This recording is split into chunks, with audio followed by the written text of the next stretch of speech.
Assalamualaikum, apa kabar Bunda? Semoga hari Anda menyenangkan. Jangan lupa like, subscribe, dan komen. Selamat mendengarkan. Tak sebagaimana biasa, hari itu Widya baru tiba di apartemennya selepas Isya. Kejutan lain buat Alia. Kali ini sang mama tak hanya datang seorang diri, melainkan bersama seorang lelaki tampan berkacamata. Usianya sepantaran dengan Widya. Menyaksikan hal itu, cemberutlah muka Alia. Jangan salah sangka dulu ya. Beliau adalah bosku sekaligus pemilik kamar apartemen ini. Terang Widya yang seolah memahami kegundahan hati putrinya. Sayangnya penjelasan Widya justru makin membuat Alia kian berprasangka negatif pada sang mama maupun lelaki asing yang tak lain adalah seorang Ferdi. Pemilik kamar apartemen berarti dia bebas sewaktu-waktu keluar masuk kamar ini dong, tukas Alia. Aduh ma, kenapa mama nggak ngontrak di perumahan atau kontrakan biasa aja? Nggak begitu ya, beliau bahkan memberikan semua kartu akses kamar ini ke aku. Jadi tanpa izinku beliau nggak akan bisa masuk kemari. Rangkaian kalimat protes yang barusan dilontarkan Alia membuat Widya merasa tak enak pada Ferdi. Aduh, maafin anakku ya Fer. Ferdi hanya mengulas senyum tipis. Sejurus ia melempar pandang ke wajah Alia.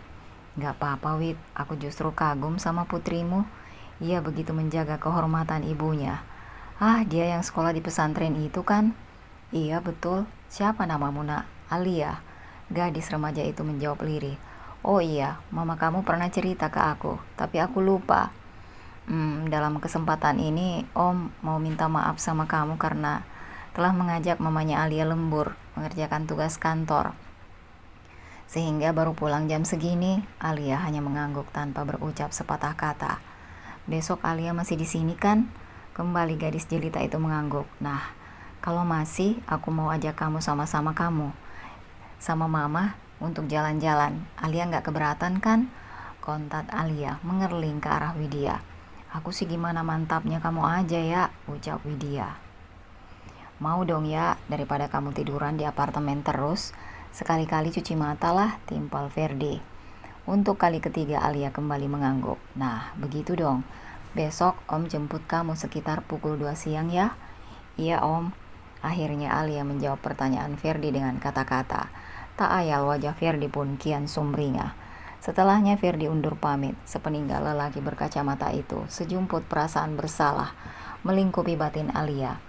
Sementara itu Ferdi benar-benar menepati janji. Esok hari pukul 2 kurang 5 menit, Widya menjemput putrinya di kamar apartemen. Gak sama Om Ferdi mah, dia nungguin di mobil.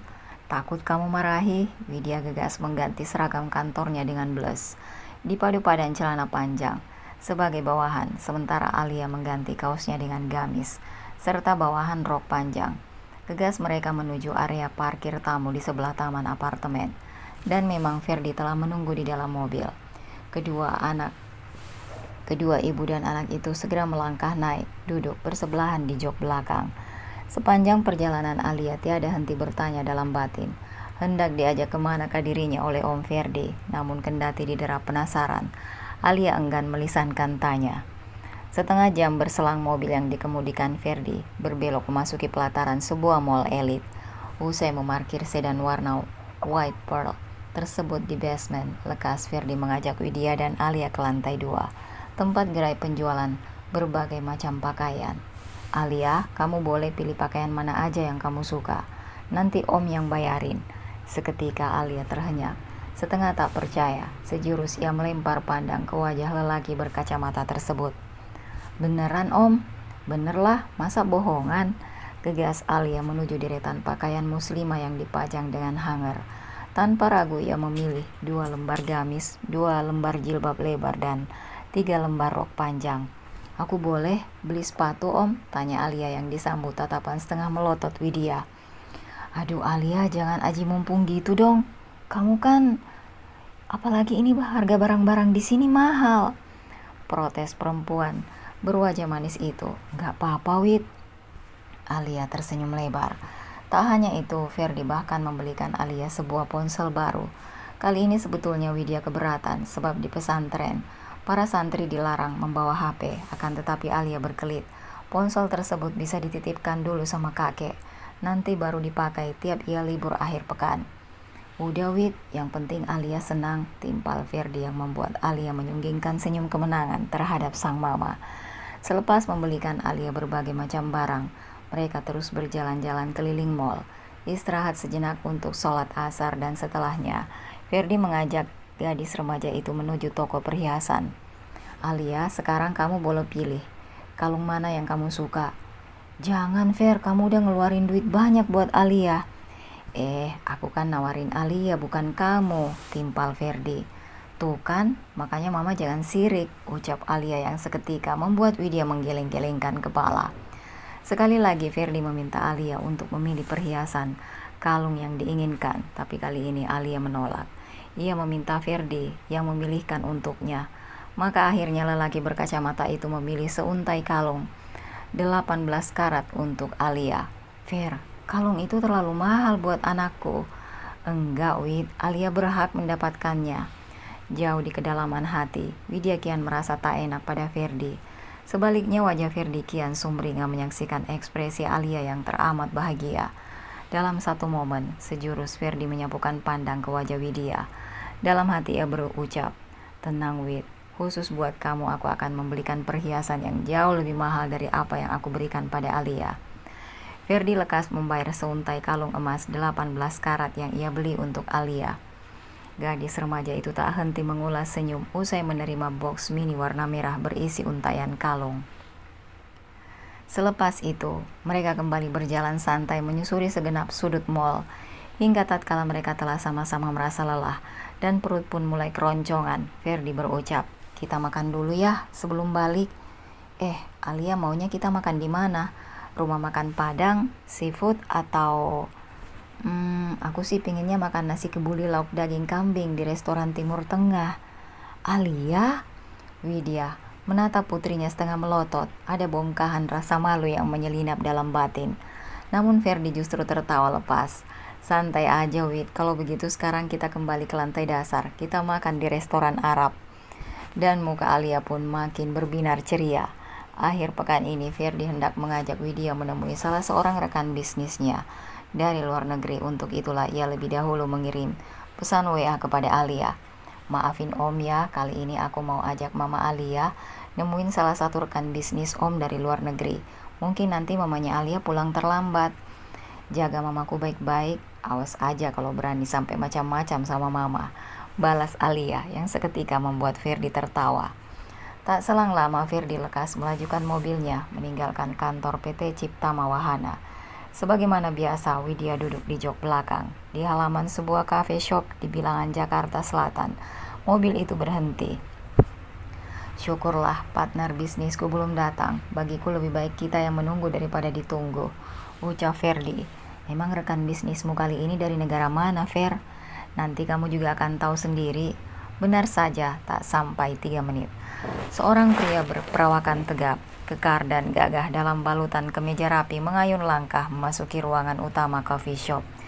Begitu sepasang mata Widya menumbuk wajah rupawan dengan hidung mancung dan mata kebiruan itu, sontak ia tertegun barang sejenak. Rasa-rasanya ia tampak tak asing dengan tampang tersebut. Dalam satu kesempatan, tatkala jarak Widya dan lelaki itu makin dekat, sejurus keduanya bersitatap dengan batin dilingkupi perasaan campur aduk. Widya setengah berseru, Tuan Jabir? Melihat seorang Widya duduk di sebelah Ferdi, Jabir pun tak kalah kaget. Kemarin Ferdi hanya bertanya adakah dirinya keberatan jika dalam pertemuan membahas rencana kerja sama bisnis mereka hari ini, ia membawa serta seorang asisten pribadi. Dan Jabir lugas menjawab, tak masalah. Ini asisten pribadi Anda? Tentu saja Tuan. Saya butuh asisten untuk mencatat poin-poin penting seputar rencana kerjasama kita. Bukan apa-apa sebab tulisan tangan saya mirip cakar ayam. Apakah Tuan Jabir keberatan dengan kehadiran asisten pribadiku? Seketika Jabir tertawa. Seperti saya bilang kemarin, saya sama sekali tak keberatan. Hanya saja, saya sama sekali tak menyangka bahwa asisten pribadi Anda ialah Widya. Jabir melempar pandang ke muka Widya. Perempuan berbadan sintal tinggi itu mengulas senyum simpul. Entah mengapa sehelai senyum yang tersungging dari bibir kedua Perempuan itu membuat dada Jabir berdesir, dan satu lagi dalam setelan jas warna biru yang berpadu padan dengan jilbab modis, serta celana panjang bahan warna senada. Widya terlihat anggun, membuat Jabir tertegun buat beberapa jenak. "Apa kabar Widya?" tanya pria berwajah khas Timur Tengah itu memecah keheningan. "Alhamdulillah kabar baik Tuan. Saya sungguh tak menyangka takdir kembali mempertemukan kita di sini." Hari ini kamu cantik sekali Widya." "Terima kasih Tuan." Mendengar seorang Jabir menatap pujian terhadap Widya, dan di sisi lain wajah perempuan berbulu mata lentik tersebut tampak merona jauh di kedalaman hati Ferdi. Terbetik sejumput perasaan cemburu. "Maaf Tuan Jabir, apakah kita bisa langsung memasuki pokok pembahasan?" "Saya ikut saja apa kata Anda, tapi bagusnya jangan ada lagi yang memanggil saya Tuan. Lebih enak masing-masing kita saling memanggil nama saja, termasuk kamu Widya." Tapi Tuan," timpal Widya. "Tak ada tapi-tapian, engkau sekarang bukan lagi asisten rumah tanggaku. Tak layak engkau memanggil aku Tuan." Baik Tuan." Pak Jabir maksud saya." "Nah, begitu boleh. Kalau begitu kita mulai sekarang. Widya, catat poin-poin pentingnya, jangan sampai ada yang terlewat," ucap Ferdi. Ferdi melempar pandang ke wajah Widya, ekspresinya tampak serius. Ada guratan sesuatu yang terpancar dari air muka pria berkacamata itu. Widya menangkapnya seperti gumpal kekesalan. "Siap Fer," sahut perempuan berbulu mata lentik itu. "Mungkin saudara Jabir bisa jelaskan kepada saya mengenai ragam jenis perhiasan porselin khas Emirat yang hendak dijual di pasar Indonesia berikut pangsa pasar yang dibidik," imbu Ferdi. "Sabar dulu kawan, kita bahkan belum memesan secangkir kopi. Rasa-rasanya tidak elok jika kita hanya menumpang tempat tanpa memesan apapun," sergah Jabir. Maaf saudara Jabir, saya sampai lupa, biar saya saja yang pesan." Lekas Ferdi melambaikan tangan ke arah salah seorang pelayan pria yang lantas tergopoh-gopoh menghampirinya. 2,5 jam berlalu, barulah pertemuan Ferdi dan Jabir berakhir. Biasanya mudah saja mereka menjalin kesepakatan, tapi kali ini masalahnya jadi sedikit pelik. Tak lain tak bukan penyebabnya lantaran bongkahan api cemburu yang tanpa diundang tiba-tiba menyulut batin Ferdi. Alhasil sedikit perbedaan pandangan yang semestinya bisa diselesaikan baik-baik mesti dibereskan lewat adu mulut, perang urat saraf. Nyaris saja kesepakatan yang telah di depan mata buyar kalau saja Widya tak keburu menengahi.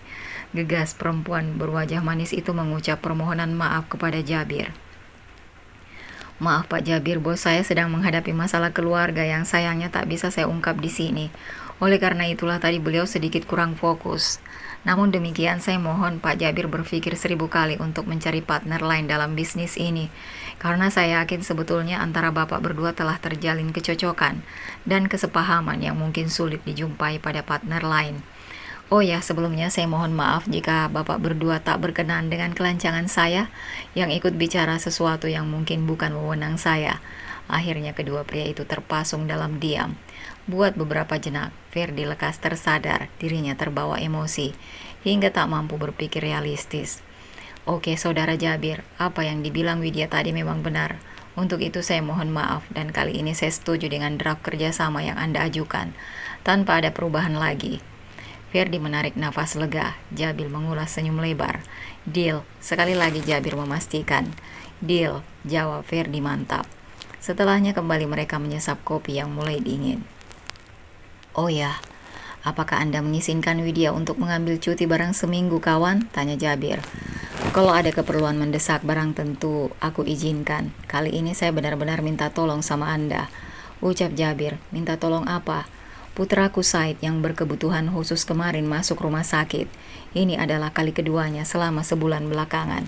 Seketika Widya mendongakkan kepala mendengar kabar tersebut. Batin perempuan itu turut dirundung cemas. "Lantas apa yang bisa saya bantu?" "Feeling saya mengatakan kondisi fisik Said yang belakangan menurun disebabkan oleh ketidakcocokan dia dengan para pengasuh yang menggantikan posisi Widya. Anak saya terlanjur dekat dan memiliki ikatan batin kuat dengan Widya. Jadi kalau kawan berkenan, saya ingin minta izin untuk mengajak Widya ke Dubai. Barang seminggu. Hanya dialah obat mujarab bagi Said." Ferdi tersentak. Widya menunduk dengan perasaan campur aduk. Antara iba terhadap Said, merasa tak enak kepada Ferdi, sekaligus terharu lantaran sama sekali tidak menyangka betapa dirinya kini seolah mendapatkan tempat yang teramat terhormat di tengah-tengah keluarga Jabir bin Maktum. Tolonglah kawan, sejurus Ferdi memejam mata. Ada bisikan kuat dalam diri agar ia tegas menolak keinginan Jabir. Baik, asalkan seminggu saja, tak lebih, jawab Ferdi. Kini pandangan mata Jabir tertuju ke arah Widya. Bagaimana Wid? Engkau gak keberatan kan barang seminggu di Dubai untuk menjenguk putraku? Kalau bos Ferdi kasih izin, saya sama sekali tak keberatan. Terima kasih kawan, Ferdi mengangguk. Pria berkacamata itu hanya tersenyum kecut. Halo Amati, bisa saya bicara sama Said? Lekas Hadijah mengangsurkan ponsel kepada cucunya. Anak ayah udah makan belum nih? Pemuda 19 tahun dengan tampang polos itu menggeleng pelan. Aku maunya Bibi Widya datang ke sini. Aku mau Bibi Widya nyuapin aku lagi. Oke, kalau begitu insya Allah beberapa hari lagi Papa akan kembali ke Dubai bersama Bibi Widya. Seketika muka Said berbinar-binar. Abi tidak bohong kan? Tidaklah, masa aku bohong sama Said? Hore, Bibi Widya akan kesini lagi. Wajah Said pun makin sumringah. Ferdi terus menyetir mobilnya, membelah jalanan ibu kota. Pikiran lelaki berkacamata itu tiada henti. Seharusnya tadi aku gak kasih izin Widya ke Dubai bareng Jabir. Dasar egois, masa engkau tega sama Said? Tapi bagaimana kalau lebih dari seminggu? Benak Ferdi tiada henti, disebutkan oleh sergapan gamang dan gusar. Tiba-tiba dia menginjak pedal rem kuat-kuat. Terdengar bunyi dan ban berdecit kala beradu permukaan aspal. Kurang 2 senti dari penyeberang jalan, mobil Ferdi terhenti. Hati-hati dong kalau bawa mobil, ia berteriak kencang. Sejenak Ferdi tercenung. Sorot matanya tertuju pada seorang pemuda bongsor dengan langkah sedikit terseok. Dari ekspresinya dan gestur tubuh Ferdi lekas tersadar. Pemuda itu merupakan seorang pengidap, tunagrahita. Gegas Ferdi menepikan mobil. Maaf, dia putra ibu. Bukan, dia cucuku. Hampir saja kamu tadi menabraknya. Aku sedih sekali mentang-mentang cucu-cucuku. Begini kondisinya. Banyak orang berbuat seenaknya ke dia, termasuk kamu. Asal kamu tahu aja, orang tua dari bocah ini udah gak mau lagi ngurusin anaknya. Mereka telah bercerai dan masing-masing udah nikah lagi. Kontan Ferdi memaksakan sehelai senyum demi menetralisir suasana. Ini sedikit rezeki, mudah-mudahan bisa untuk sekedar membeli jajan buat cucu ibu. Beneran ini nak, Ferdi mengangguk. Si ibu parubaya refleks, meraih tangan kanan Ferdi, berusaha mencium punggung tangannya. Oh ya, siapa nama ibu dan cucu ibu? Nama cucuku Ihsan nak, aku sendiri Eti. Ferdi lantas menanyakan alamat lengkap mereka. Selanjutnya memasuki sebuah kompleks perumahan elit. Mobil yang dikemudikan Ferdi berbelok menapaki jalanan lengang.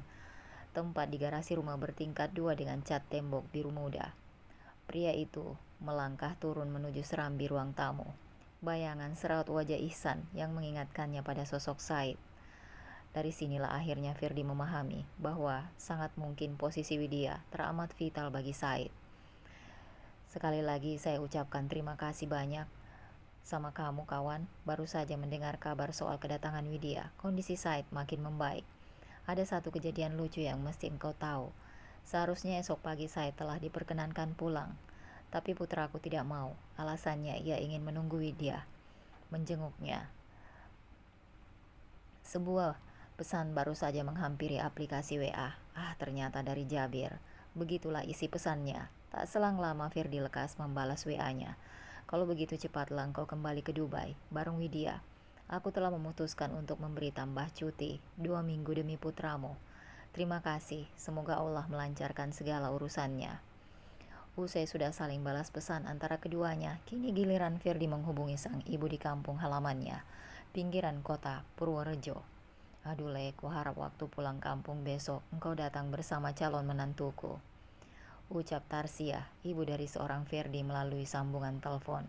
Insya Allah bulan depan aku mengajaknya pulang kampung bu. Mau ku kenalkan sama jenengan. Alhamdulillah, emang dia perempuan mana Le? Sama-sama dari Purworejo bu, cuma beda kecamatan sama kita. Syukurlah akhirnya kamu udah ada calon. Tapi bu, perempuan yang aku taksir ini adalah seorang janda. Ya wis, gak apa-apalah, yang penting kalian cocok. Menyimak jawaban Tarsiah, berbinarlah muka Ferdi. Usai melanjutkan berbincang hingga 1/4 jam kemudian, Ferdi mengakhiri panggilan. Menatap perhiasan itu, selembar senyum terkulum dari bibir Ferdi. Ah, pasti Widya terlihat jauh lebih cantik dengan kalung ini. Sementara itu, di Dubai, tanpa babi bu, ia langsung berlari menghampiri Widya, memeluk perempuan berdarah Jawa itu erat-erat. "Kenapa Bibi baru datang sekarang? Bibi nggak kangen sama aku?" tukas Hafsah. "Kangen dong sayang, tapi Bibi baru sempat ke Dubai. Maafin Bibi ya, ini gara-gara ayah sih, dulu pakai memberhentikan Bibi segala. Sudah, yang penting sekarang Bibi Widya udah kesini kan? Sekarang juga kita harus segera ke rumah sakit untuk menjemput Said." Hafsah lekas melepas pelukan terhadap Widya. Ketiganya segera masuk mobil. Khalid, pria asal Mali yang masih betah bekerja sebagai sopir keluarga Jabir, gas melajukan mobil meninggalkan bandara. "Bibi datang, Bibi Widya datang," lekas Widya merangkul pria dengan keterbelakangan mental tersebut. "Bibi nggak boleh pergi lagi, Bibi harus dekat-dekat sama aku untuk seterusnya." Widya hanya mengangguk, tak tahu mesti menjawab apa. Pasca kedatangan Widya, keceriaan seketika menghampiri Said. Pulang dari rumah sakit, ia langsung mengajak perempuan berdarah Jawa itu melukis di satu kanvas secara bergantian. Hasilnya memang jadi tak karuan, namun terpenting, Said tampak begitu antusias. Habis melukis, pemuda itu meminta Widya memasakkan capcay, satu jenis makanan favorit yang ia santap kala ikut Widya pulang kampung ke Indonesia. "Aduh Said, kalau mau bikin capcay, kita harus beli bahan-bahannya dulu. Besok saja ya masaknya." Pemuda 19 tahun itu mengangguk. Menyaksikan kedekatan seorang Said terhadap Widya, sontak Hadijah berucap pelan kepada Jabir, "Sepertinya putramu benar-benar gak bisa pisah dari Widya." Sejurus Jabir terdiam. "Aku pikir juga begitu. Ini yang aku khawatirkan dari awal. Said akan seterusnya bergantung pada Widya." Perkataan Jabir membuat wajah Hadijah yang sempat cerah merekah beberapa lama semenjak kedatangan Widya, kini mendadak redup, dipenuhi bongkahan gusar. "Terus terang sekarang aku justru takut 2 minggu Widya akan bersamai Said di sini, menghibur dan membesarkan hatinya. Tapi selepas itu, setelah Widya kembali ke Indonesia, apakah Said akan sanggup menerima kenyataan bahwa ia mesti kembali menjalani hari-hari tanpa Widya? Amati, kalau engkau setuju, aku akan membuat Widya selamanya di sini, hingga Said tidak akan berpisah lagi dengan perempuan asal Indonesia itu." "Maksudmu?" "Aku ingin menjadikan Widya sebagai istriku." Seketika Hadijah tersentak, ditatapnya wajah Jabir lekat-lekat. "Kamu yakin, Nak? Apakah kamu sungguh-sungguh mencintai Widya?" "Aku mencintai perempuan itu sejak kembali bertemu dengannya beberapa waktu lalu di Jakarta, tatkala ia mendampingi partner bisnisku sebagai seorang asisten pribadi. Tapi yang lebih penting dari sekedar perasaan, aku menikahi Widya demi kebaikan Said." "Bagaimana dengan Hafsah?" "Aku belum bertanya padanya. Kalau begitu sekarang juga kita tanya dia." Hadijah dan Jabir lekas beranjak dari ruang makan. "Cucuku yang cantik, bolehkah aku minta waktumu sebentar?" ucap Hadijah. "Tentu Jadati." "Begini Hafsah, aku ingin meminta pendapatmu. Sekiranya ayahmu hendak menikah lagi, apakah engkau akan mengizinkan?" Seketika raut wajah Hafsah berubah merah padam. "Sama sekali tidak, aku tak ingin punya ibu baru. Bunda Sofia adalah satu-satunya ibu bagiku, sekarang dan seterusnya." "Dengar dulu Hafsah. Seandainya calon istri ayahmu dan calon ibu barumu adalah Bibi Widya, apakah engkau tetap tidak setuju?" Sejurus Hafsah terdiam. "Aku tidak setuju ayah menikah lagi kecuali dengan Bibi Widya." Menyimak jawaban putrinya, Jabir pun mengulas senyum lebar. Akhir pekan, sebagaimana sebagian santri lain, Alia memilih pulang ke rumah. Ya, rumah kakek Haryo maksudnya. Malam minggu, usai berbincang mengenai segala kegiatan pesantren dengan sang kakek, Alia memilih bersantai di kamarnya. Buru-buru Alia meraih ponsel yang baru hitungan minggu ia miliki. "Lagi istirahat di rumah kakek atau ayah nih?" tanya Ferdi. "Di rumah kakek," jawab gadis remaja itu. Mereka terus asik berbincang. "Lia setuju nggak jika Om Ferdi jadi papa barumu?" "Aku sih tergantung mama aja, asalkan Om tidak boleh berubah setelah menikah dengan mama." Jawaban Alia membuat Ferdi tertawa geli. "Enggak ya, aku akan tetap seperti ini sampai kapanpun. Ah, itu mah biasa. Janji manis waktu belum mendapatkan apa yang diinginkan. Begitu udah dapat, bisa aja berubah. Makanya Lia, buktiin dulu dong. Jadi putri bungsuku baru komentar. Pokoknya kalau mama oke, aku juga oke, tegas Alia. Senyum lebar mengembang dari kedua sudut bibir Ferdi. Beberapa jenak kemudian, sebuah pesan menyinggahi aplikasi WA ponselnya. Sesaat Ferdi menghentikan aktivitasnya, dibukanya pesan dari Jabir yang menyertakan beberapa foto. Lama Ferdi memandangi untayan gambar tersebut, foto sejumlah momen keakraban Widya dengan Said. Ada momen ketika perempuan berwajah manis itu bermain bola dengan Said. Di bawah pesan berisi deretan foto tersebut tertera satu rangkaian kata dari Jabir. Terima kasih kawan, engkau telah mempertemukanku kembali dengan Widya. Sosok yang mampu kembali membuat putraku tertawa bahagia. Sama-sama Jabir, aku turut bahagia melihatnya. Namun entah mengapa, mendadak Ferdi merasakan gumpal kegelisahan menyusut dalam batinnya. Makan malam kali ini berbeda dari biasanya. Hadijah, Jabir, dan Hafsa belum juga menyentuh makanan di atas meja. Mereka masih menunggu Widya yang tengah menyuapi Said. Pemuda berkebutuhan itu memang terbiasa makan sembari duduk melantai. Maka tatkala tugas Widya menyuapi Said tuntas, Hadijah gegas memanggil perempuan asal Indonesia tersebut. Widya, kulihat kamu begitu tulus merawat Said. Sebaiknya cucuku pun merasa begitu nyaman dan bahagia di dekatmu. Terus terang nak, aku khawatir jika kelak engkau pulang ke Indonesia, mental Said akan terguncang hebat. Beberapa jenak, Widya menunduk, merasakan kekhawatiran yang sama.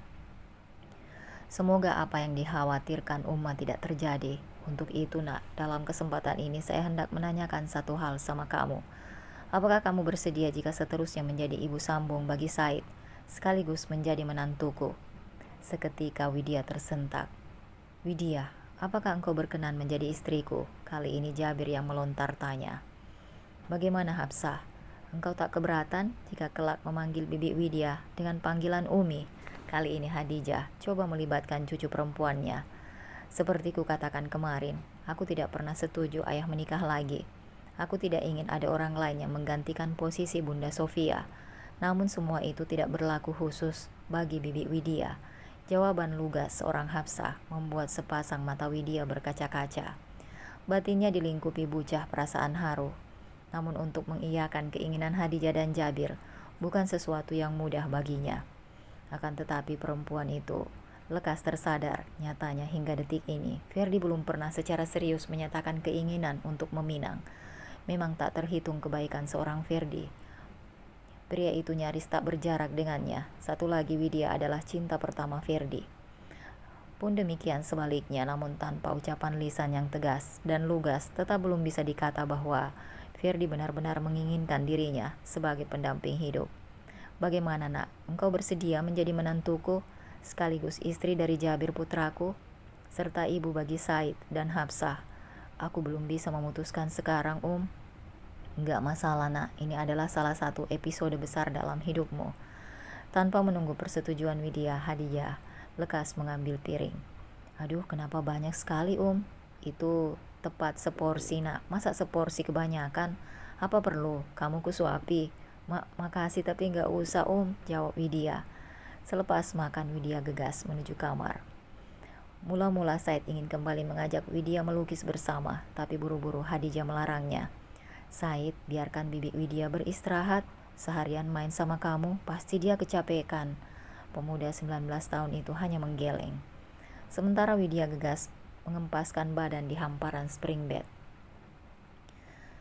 Beberapa jurus berselang, ia meraih ponsel. Sebuah pesan telah menyinggahi aplikasi. Dalam kesempatan ini, aku hendak menyampaikan sesuatu sama kamu, Widya.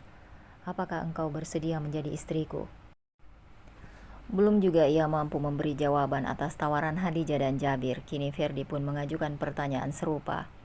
Maaf Fer, aku nggak bisa memberi jawaban sekarang. Nggak apa-apa Wid, sepulang dari Dubai nanti, kuharap engkau telah menentukan jawaban. Widya menarik napas panjang, lalu mengempaskan perlahan. Ada bergumpal gamang yang tiba-tiba memenuhi rongga dada. Sementara itu kembali menjalani profesi sebagai tukang ojek online. Demikianlah yang kini dialami Ivan. Berangkat pagi pulang sore. Mangkal di seberang gedung sekolah Muhammadiyah demi mencari penumpang. Sayangnya dari hari ke hari, makin susahlah bagi Ivan untuk mendapatkan penumpang. Entah karena apa, barangkali lantaran mencari pekerjaan lain makin susah. Jumlah ojol yang mangkal di seberang gedung sekolah kian bertambah banyak. Dengan kondisi tersebut, mendapatkan 5 penumpang dalam sehari saja sudah bagus bagi Ivan. Tak ayal kondisi ekonomi lelaki itu jadi morat-marit. Maka suatu hari di akhir pekan tatkala Alia pulang ke rumahnya, Ivan berucap pada gadis remaja itu, "Ya, mama kamu masih rutin kirimin duit kan?" "Alhamdulillah masih, Pak. Dari kiriman uang ibumu, kamu masih ada sisa untuk ditabung kan?" Alia menganggukkan kepala. "Nah, kamu sekarang lihat sendiri kan kondisi papamu lagi susah begini. Jadi alangkah baiknya sebagian uang yang kamu tabung itu untuk membantu papamu." Sejurus Alia terdiam. Ada perasaan iba yang seketika melingkupi batin gadis jelita itu. "Baik, Pak," ia berucap lirih. Mendadak Alia merogoh dompet dari saku roknya, lantas mengambil 3 lembar uang 100-an ribuan yang kemudian ia julurkan kepada Ivan. "Ini buat tambahan beli beras ya, Pak." Kontan Ivan mengacak-acak rambut putrinya. "Nah, ini baru namanya anak yang berbakti. Papamu gak minta nominal tertentu ya, seikhlasnya kamu aja. Yang penting cukuplah untuk memenuhi gizi papamu, agar sesuai standar 4 sehat 5 sempurna." Lagi-lagi Ivan terkekeh. Di mana-mana harusnya seorang ayah yang menafkahi putrinya. Lah, masa ini justru papa Ivan yang minta uang ke aku. Alia menarik nafas panjang. Apapun hal itu telah membuat perasaan Alia tak nyaman. "Pah, anterin aku ke rumah kakek." "Loh, emang kenapa kalau di sini? Rumah papamu kan lebih luas dan bagus ketimbang rumah kakekmu." Kontan Alia mendengkus kesal. Namun sekuat daya ia berusaha menahan letupan perasaan. "Lagi pingin nginap di sana aja, Pah." "Ya udah, tapi jangan bilang-bilang loh kalau kamu kasih duit ke papamu. Kumohon jagalah harga diri papamu." "Iya, iya." Hitungan 5 hari lagi Widya akan kembali ke tanah air. Bergumpal perasaan campur aduk membuat batin perempuan itu. Kebingungan yang kian hebat melanda. Betapa tidak, belakangan sering sekali Jabir mengajak ia jalan-jalan bersama Hadijah, Hafsa dan Said.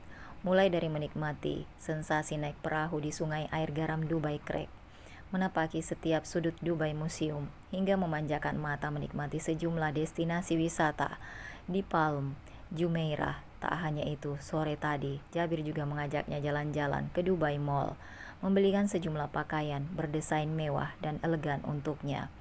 Sebuah pesan WA dari Ferdi yang memuat foto seorang remaja berkebutuhan khusus mirip Said. Pada pesan berikutnya Ferdi memberikan deskripsi. "Remaja ini namanya Ihsanwit.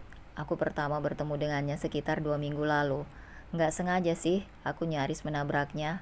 Alhamdulillah Allah masih melindungi kami semua." Terus terang, Ihsan mengingatkanku pada Said, seorang anak dengan keterbelakangan mental yang membuatmu rela jauh-jauh terbang ke Dubai.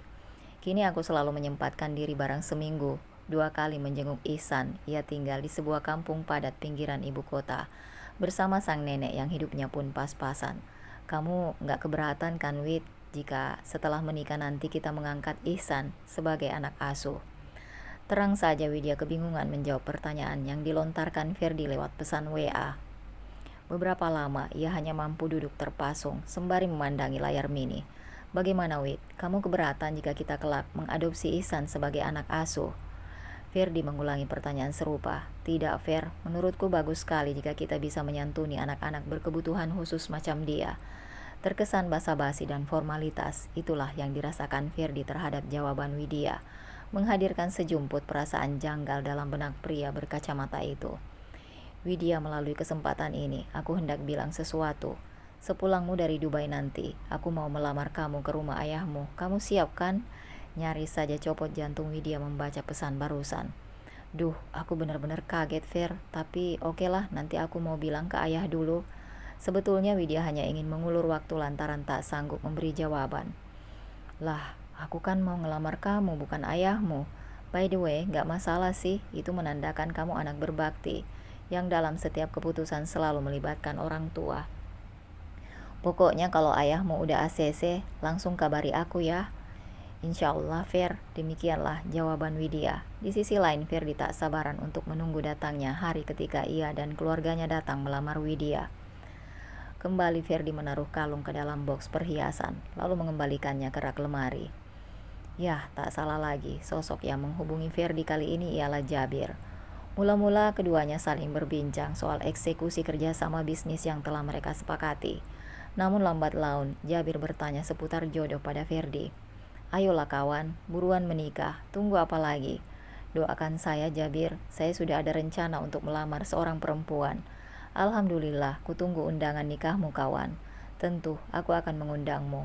Hanya masalahnya aku gak yakin kamu bakalan ada waktu untuk datang ke pernikahanku. Lagian untuk seorang pebisnis sepertimu, sudah pasti berhitung untung rugi buat menghadiri pernikahan nun jauh di luar negeri. Kontan Jabir pun tertawa. Jangan begitu, siapa tahu aku ada kesempatan ke Indonesia. Siap insya Allah. Kamu sendiri bagaimana Jabir? Apa sudah ada calon ibu baru buat Said? Sedang pendekatan kawan, kuharap ia dan keluarganya tak keberatan. Ada-ada saja kau Jabir. Mana ada perempuan menolak seorang pengusaha sukses macam dirimu. Doakan saja kawan, mudah-mudahan Allah mudahkan urusan kita. Amin. Tak terasa hari kepulangan Widya pun tiba. Tapi habis dari sini aku harus langsung masuk kerja. Aku cuma dapat izin cuti 2 minggu, tak lebih. Lantaran kebingungan dan tak tahu mesti menjawab apa, Widya mencoba berdalih. Soal itu gak usah khawatir nak, Jabir sudah urus perpanjangan cutimu. Barusan putraku bilang, bosmu yang juga teman Jabir telah menyetujui engkau perpanjang cuti 5 hari, buat istirahat di kampung. Jadi kumohon engkau siap-siap, lusa kita akan sama-sama ke kampung halamanmu di Indonesia. Sama-sama, tapi aku udah terlanjur beli tiket Itu gampang aja nak, tiketmu tinggal di cancel, sebab kita akan sama-sama naik pesawat kelas eksekutif. Tenang saja nak, aku tahu kamu grogi, tapi percayalah, insya Allah semuanya akan berjalan lancar. Aduh aku bukannya grogi tapi bingung menyikapi kondisi yang mesti kuhadapi saat ini. Namun tak urung Widya mengangguk, sembari berucap lirih. Iya Sementara itu pikiran Ferdi terus dilanda tanya. Telepon dari Jabir barusan yang mengajukan permintaan seputar perpanjangan cuti Widya membuatnya tak henti diguncang penasaran. Widya terlampau bekerja keras selama mengurus anakku 2 minggu belakangan. Ia butuh istirahat barang beberapa hari di kampung halaman untuk merefresh pikiran dan fisiknya. Demikianlah alasan yang tadi dikemukakan Jabir. Sepintas terdengar masuk akal, akan tetapi tetap saja serasa ada sesuatu yang mengganjal. Barangkali lantaran Jabir yang meminta Widya datang ke Dubai demi seorang Said. Oleh karena itulah ia merasa bertanggung jawab untuk menjaga Widya agar jangan sampai kelelahan. Sehelai senyum lekas mengembang di kedua sudut bibir. Entah mengapa tiba-tiba Firdi merasa bahwa inilah saat paling tepat baginya untuk memberi kejutan pada Widya. Usai sedikit berbasa-basi dengan Mak Tarsia, segera Firdi menyampaikan rencananya. Aku mau pulang kampung mak. Sekalian nanti barang 3 atau 4 hari lagi kita akan datang melamar calon istriku. Alhamdulillah, syukurlah kalau begitu. Tapi kamu udah kabari calonmu belum? Seketika Firdi tertawa. Aku itu mau bikin surprise buat dia mak. Namanya surprise ya, jangan dikasih tahu dulu lah. Loh kok begitu? Bagusnya kita kasih tahu dulu biar keluarga calonmu siap-siap menyambut kedatangan kita. Udah lama, serahin aja sama aku. Oh, calonmu namanya Widya tah. Widya mungkin gak nolak, tapi demi tata krama dan sopan santun, ada baiknya kita tetap kasih tahu dulu. Kan orang tuanya udah tahu dari awal, perasaan kita jadi lebih enak. Tenang saja mak, nanti sekalian kita kasih surprise buat ayah Widya. Hening beberapa jenak. Ya wis lah, kalau kamu udah bertekad aku ikut saja, nanti bapakmu aku kabari. Sontak legalah batin Firdi. Begitu memasuki area kedatangan Yogyakarta International Airport, tangan Said tiada henti menggenggam jemari tangan Widya. Bibi nanti ajak aku jalan-jalan melihat tempat-tempat yang indah di sekitar kampung Bibi kan? Ya insya Allah nanti Bibi jalan-jalan sama kamu. Gak mau pokoknya kemana Bibi pergi aku ikut. Enggak lah, Bibi Widya ini pulang kampung buat istirahat, biar gak terus-terusan ngurusin kamu. Jadi kamu nanti dikunci sendirian di rumah Bibi. Bibi jalan-jalan sama aku. Gak mau. Said pun lantas mempererat pegangannya terhadap tangan Widya. Hafsah, kenapa engkau senang sekali menggoda kakakmu? Jangan kau lakukan lagi nak, kasihan kakakmu. Jadati payah. Masa bercanda macam begini langsung dianggap serius? Gila Hafsah. Bagi kamu mungkin bercanda, tapi tidak bagi Said. Malam itu Widya dengan dibantu Alia serta sejumlah tetangga baru saja selesai memasak. Gulai ayam kampung, kerupuk udang, nasi hangat hingga potongan-potongan buah semangka segera terhidang di gelaran tikar ruang tamu. Sementara itu Said terus merengek meminta dibuatkan capcay. Namun berhubung tadi Widya lupa belanja bahan-bahannya, kali ini ia tak sanggup memenuhi permintaan Said. Lepas Isya, dua keluarga beda negara itu pun lahap bersantap dalam suasana bersahaja. Sedikit amat makannya, masakanku gak enak ya, ucap Widya. Pria berwajah rupawan itu mengulas senyum tipis. Enak sekali Widya, hanya saja aku grogi, jadi tak bisa makan banyak. Kontan Widya menundukkan kepala, muka perempuan itu tampak merona. Adapun Hafsah yang mengambil porsi nasi lumayan banyak, menandaskan makan malamnya dalam waktu singkat. Seberes makan malam dua keluarga itu, tetap duduk-duduk di ruang tamu. Sampai suatu ketika Jabir berucap setengah berbisik kepada Widya. Aku mau bicara pada ayahmu sekarang. Sontak jantung Widya berdegup. Terus, aku memintamu untuk menjadi translator. Mana bisa begitu? Beberapa saat keduanya terpasung dalam diam. Widya gegas menyapukan pandangan ke muka Alia. Lantas berisyarat dengan lambaian tangan. Alia pun gegas beranjak bangkit. Alia, Om Jabir mau menyampaikan sesuatu pada kakek. Nanti kamu terjemahkan ya. Wajah gadis yang usianya menjelang 15 tahun tersebut tampak mengguratkan keheranan. Tapi mah, mengapa bukan mama aja? Namun tak urung ia tetap mengangguk pelan. Siap mah. Usai beberapa saat menghalau gamang, sempat membalut batin, Jabir mengangkat kepala. Mohon maaf Pak, ada sesuatu yang ingin saya sampaikan. Silahkan. Begini Pak, sudah lumayan lama saya mengenal putri Anda. Menurut saya putri Anda ialah seorang perempuan sabar, baik, cerdas dan ulet. Jabir menjeda perkataannya. Barangkali ini semua sudah merupakan petunjuk dari Allah. Ternyata di sisi lain anak-anakku pun merasa cocok dengan Widya. Sejurus Alia termangu. Seketika sejumput sesak berasa menyapa rongga dada. Bersamaan bayangan seraut wajah Om Firdi di pelupuk mata. Atas dasar pertimbangan tersebut, maka dalam kesempatan ini saya hendak melamar Widya, putri Bapak, untuk menjadi istri saya sekaligus ibu dari anak-anak saya. Di sisi lain saya juga siap untuk menjadi ayah baru bagi putri Widya. Buat beberapa saat Alia terbungkam. Jabir melempar pandang ke arah gadis berparas ayu tersebut. Setelah beberapa jenak tenggelam dalam bucah perasaannya sendiri, Alia lantas memaksakan diri menerjemahkan rangkaian kalimat yang diucapkan Jabir. Akan tetapi Haryo yang menyimak dengan konsentrasi tetap mampu memahami kata demi kata. Soal itu saya sepenuhnya menyerahkan pilihan pada Widya. Apa yang baik bagi dia, saya akan selalu mendukung dan mendoakan. Bagaimana Widya? Aku ingin mendengar jawabanmu saat ini. Beberapa lama perempuan itu mematung dalam diam. Maukah engkau menjadi ibu bagi Said dan Hafsah? Dan apakah engkau mengizinkanku menjadi ayah bagi putrimu? Sepasang mata Widya seketika berembun. Perlahan ia mengangguk. Kontan Jabir mengulas senyum kecil, lega dan bahagia menyapa rongga dada pria berwajah rupawan tersebut. Alhamdulillah, seru Hadijah dengan air muka berbinar ceria. Namun tak demikian halnya dengan Alia. Wajah gadis itu terlihat gamang.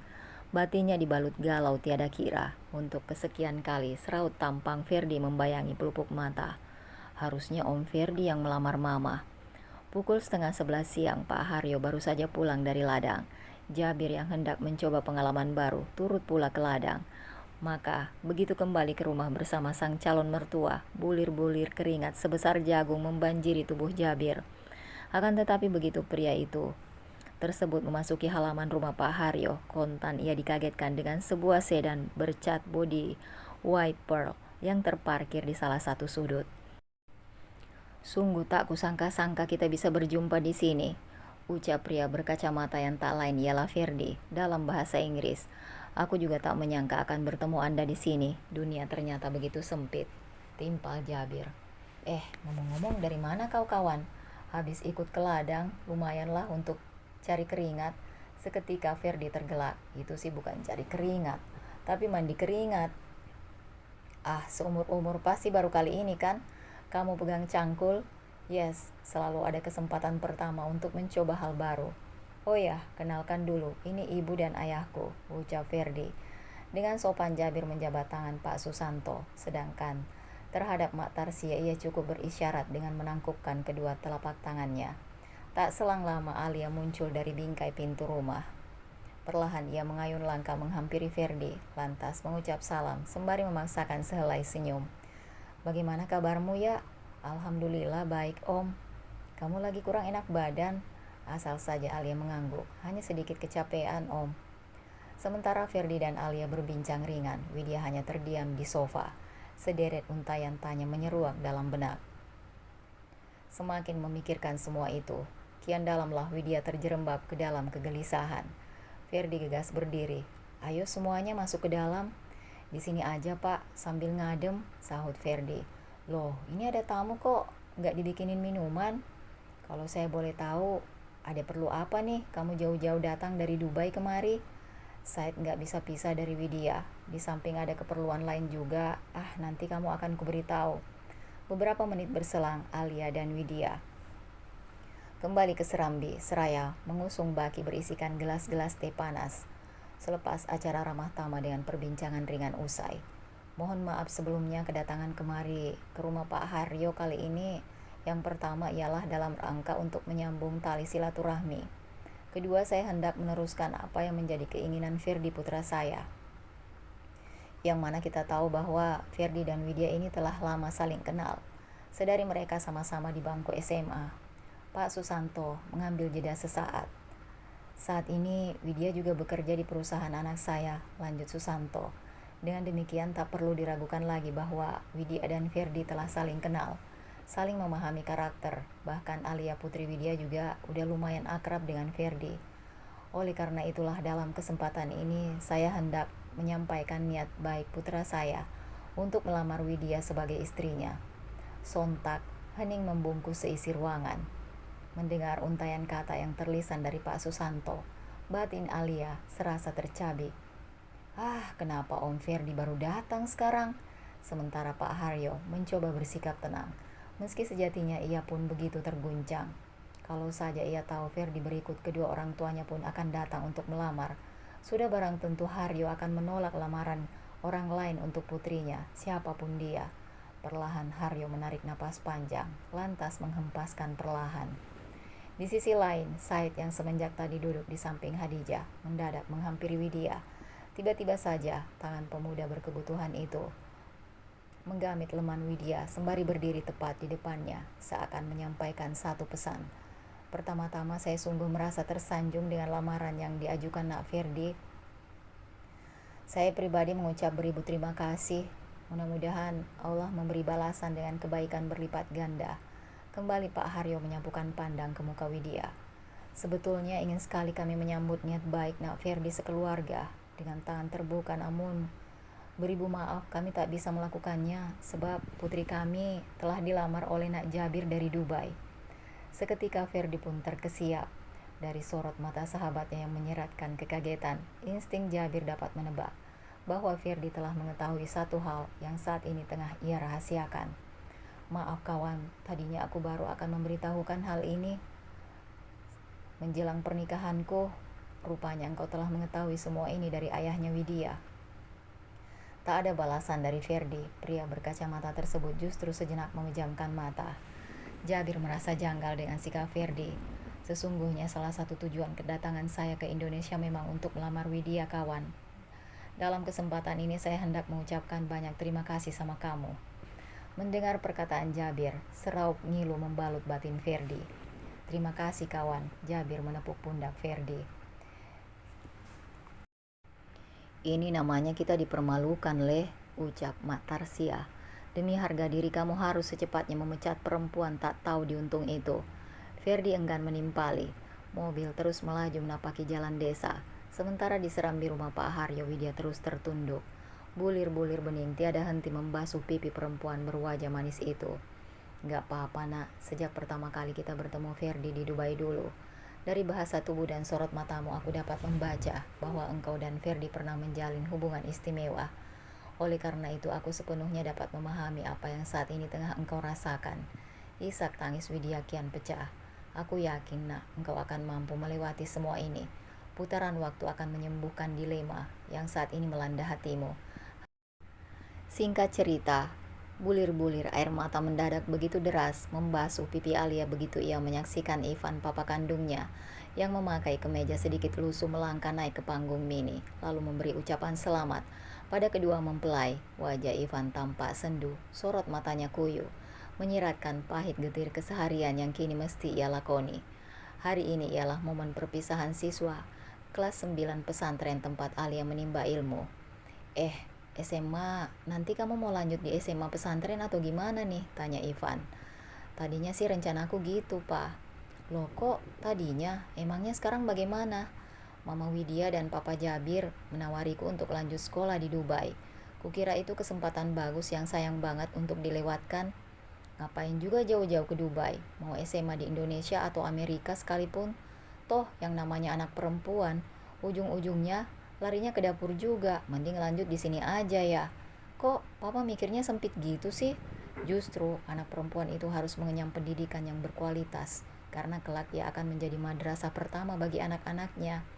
Mendengar jawaban Alia, wajah Ivan kian terlipat. Oh alah, apes bener. Kalau saja Alia tetap di sini, kan aku bisa minta sedikit bagian dari kiriman duit ibu sama ayah sambungnya. Lah, kalau dia ikut kabur ke Dubai, sama artinya aku kehilangan ATM berjalan. Semprul. Terima kasih Bunda Cantik sudah mengikuti kisahnya hingga selesai. Mohon maaf jika di sana-sini banyak typo dan salah baca. Karena kesibukan saya tidak sempat lagi untuk mengedit, dan ini adalah memang salah satu permasalahan konten kreator yang punya kesibukan lain. Sampai ketemu di kisah yang lainnya. Bye-bye.